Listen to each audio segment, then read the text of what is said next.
Coming to you from the Big Island of Hawaii, it's the Songs and Stories Podcast. And now, here's your host, Steve Roby.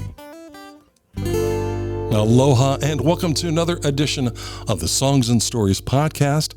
I'm Steve Roby from Big Island Music Magazine, and joining me on the phone now is music director and conductor Alexis Enyart. Aloha, Alexis. Hello, it's so wonderful to be here. Thank you so much for having me. Great. Is this your first time to the Big Island? Yes, it is. It has just been a perfect place to work and just to be. It's just absolutely beautiful out here. The night sky is breathtaking. It is, isn't it? Well, welcome. Welcome to the Big Island. Thank you. Thank you. All right. You're going to be part of As One. It's a chamber opera, and it's running for 2 performances next weekend at the Kahilu Theater on Saturday, July 9th at 7 p.m. and Sunday, July 10th at 4 p.m. Tickets are available online at kahilutheater.org.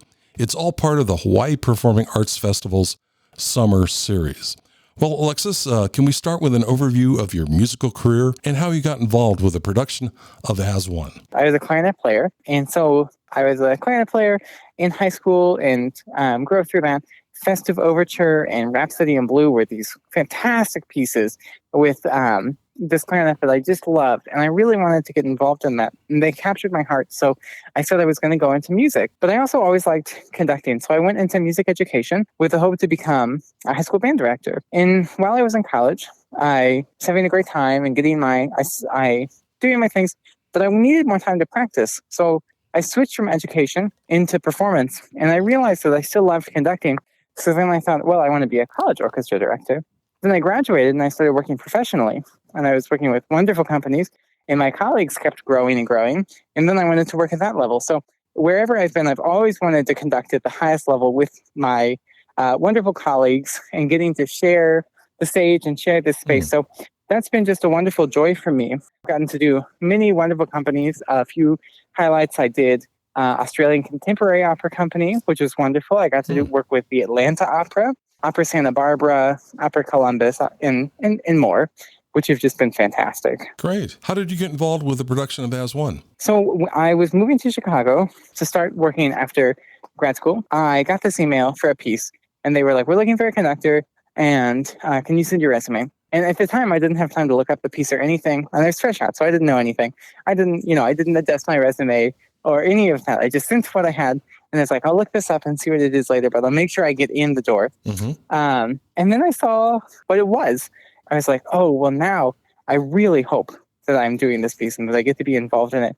And luckily enough, they did pick me from that, and I went ahead and I did this in Chicago, with Chicago Fringe Opera. It was the 12th production of As One at the time, because now it's the most produced American opera. And this in Hawaii is the 52nd. So I've been on as early as 12, which is wonderful. And so since then, I've done a number more, and this is number 8 for me. Well, that's great. Congratulations. Thank you. The main character is Hannah in the story.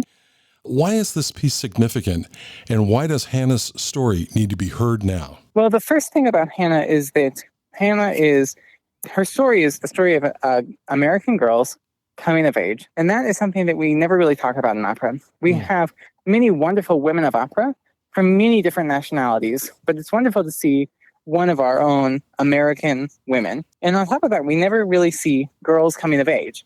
And so Hannah starts the show at 12.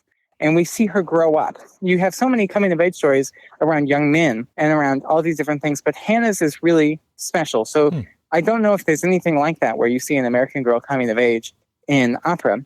The other issue is that we have, opera has an unfortunate past of killing women. And so Hannah is also a survivor and victorious, and she wins. And that's rare, because most of the time opera ends up killing its most prominent women. And, usually the show is named after them, and they still end up dying.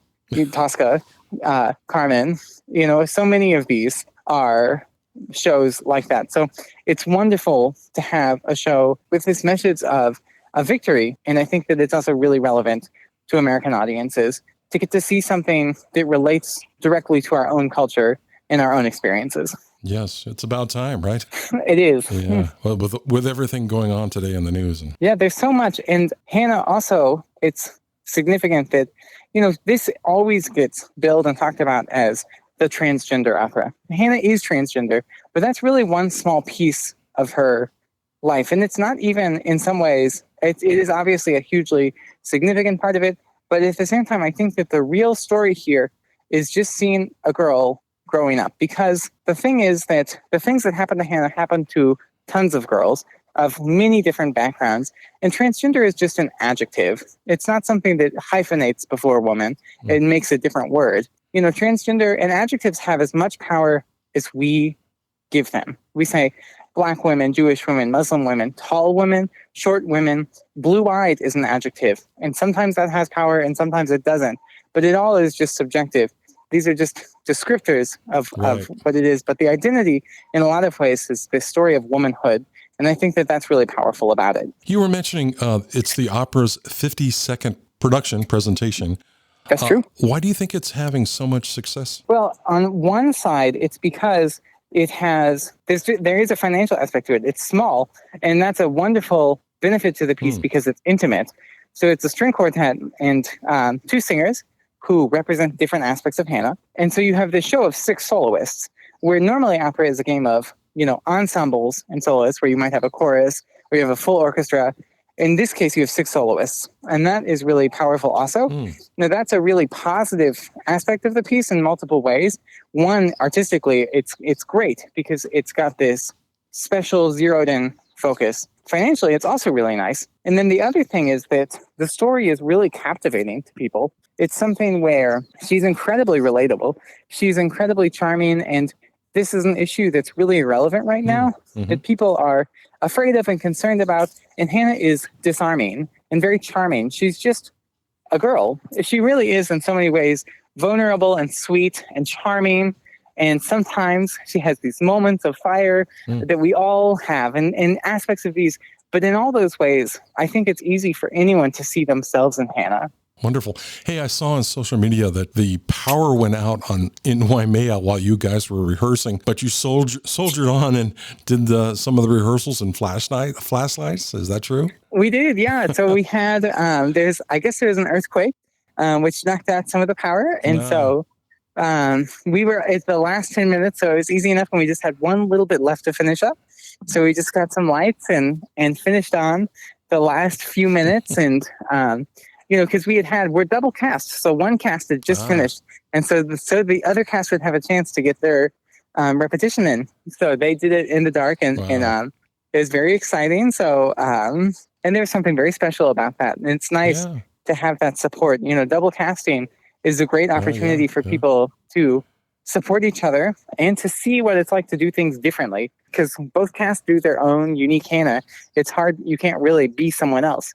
So there's just something special about getting to see it twice with 2 different interpretations. I admire everybody's determination to plow through that. That's great. Let's talk a little bit about your journey as an artist. Well, in terms of where I come from, I grew up in the musical theater pit, as my dad was a drummer. My mom's an English horn player, and she also played the woodwind books. So I grew up, they worked in the Showboat Majestic in Cincinnati. And so we go there. My earliest memories are leaning over the balcony of this actual showboat. It's a big old paddle boat. And looking down over these and seeing things like West Side Story or How to Succeed in Business or all these different shows. Yeah. And so I was always right there. It was something about the drama and the music and all that. It was so fun. I just always held on to that. And I loved it. And I didn't see opera until I was a freshman in college. And the first one I saw was Marriage of Figaro, which is great. And then I saw, but the orchestra was on strike. They were playing it with 4-hands piano. And even then, I was just so amazed. I said, oh, I get it.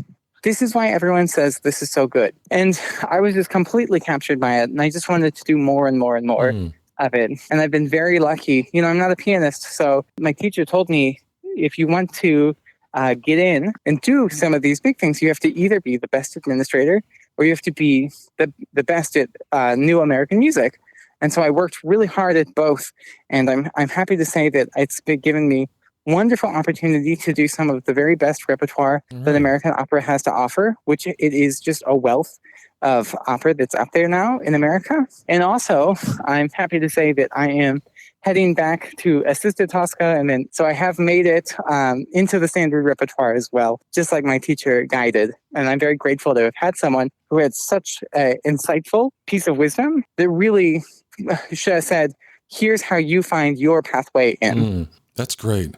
Hey, can you talk a little bit about your experiences as a transgender woman? Yes, I'd be happy to. Mostly all I want is to get to conduct and make music like anyone else. And unfortunately, this does have its own, there are pros and cons, and that I am relatively alone in the field.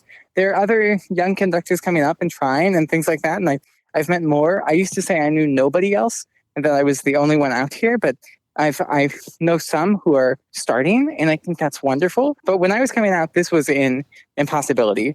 I thought my career was over. I was like, this is it. I'm never going to conduct again, and I'm giving up everything so that I can live, basically, so I can survive and just exist. I've been very lucky that was not true for me, but it has been true for lots and lots of people. So, it's been wonderful to be part of a community. Women conductors are coming up more and more now also, and that's just been absolutely a joy.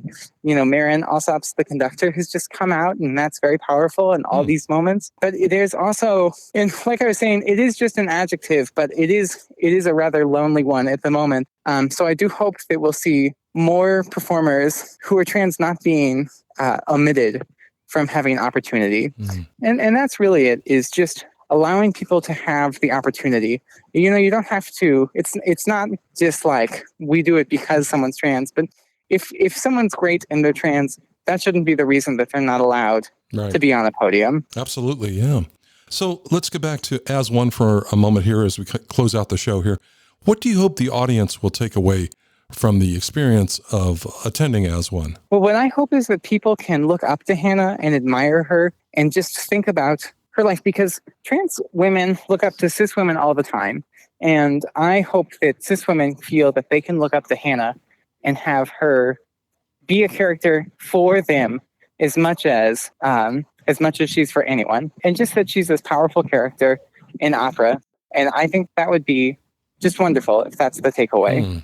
Looking forward to it. Alexis, thank you so much for your time today. Well, thank you. As One runs for 2 performances at the Kahilu Theater, Saturday, July 9th at 7 p.m. and Sunday, July 10th at 4 p.m. Tickets are available at kahilutheater.org. I'm Steve Roby. Thanks for listening to the Songs and Stories podcast. Thanks for listening to the Songs and Stories podcast. Make sure you never miss a show by clicking the subscribe button now. This podcast is made possible by listeners like you. Thank you for your support. We'll see you next week on Songs and Stories. Aloha.